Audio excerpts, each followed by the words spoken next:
کم درس دینے کے لیے پیغمبر آئے۔ درس دینا یہ فرض عین ہے۔ مومن جس کے تقدیر میں نیکی ہے، ان فتنوں کے دور میں اپنے لیے جو بھٹک گئے ان کے لیے دعا کرنا۔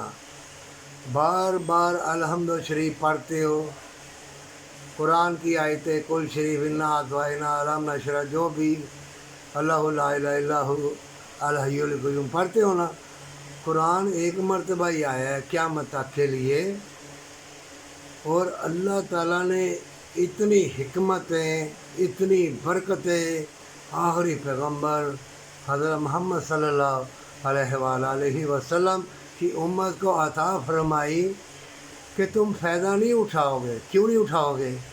کہ تم دنیا کے طلبگار ہو، حرام کی دولت کے طلبگار ہو، تم اپنی اولادوں کو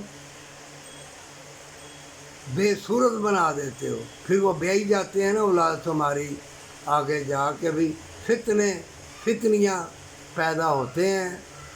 تو اللہ نے قرآن میں کہا ہے کہ میں نے دنیا میں ظالم بھی بھیجے ہیں۔ جھوٹ تمہارے دل کو اندھا کر دے گا، بہتان تمہارے ضمیر کو اندھا کر دے گا، مکر تمہیں وہ نشیب و فراز، وہ حکمت علم وہ آنے نہیں دے گا۔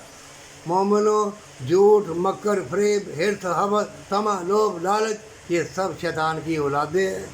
تم ایسا گمراہ ہو جاؤ گے، چمکتی چیزوں کو دیکھ کے نا تم جنت کو بھول جاؤ گے، نیکی کو بھول جاؤ گے، اور جس کی تقدیر میں نیکی لکھی ہے وہ نیکی کرے گا، اور جس کی تقدیر میں بدی لکھی ہے وہ بدی کرے گا، بدی کرے جائے گا، اسے بدی سے محبت ہوگی۔ اللہ والوں کو یتیموں، مسکینوں، غریبوں سے محبت ہوگی۔ کیوں؟ کہ اس میں جنت ہے، اس میں اللہ کی رحمت ہے، اس میں تندرستی ہے۔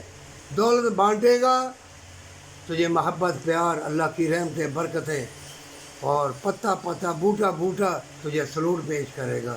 پر سچی توبہ اور ماں باپ سے محبت۔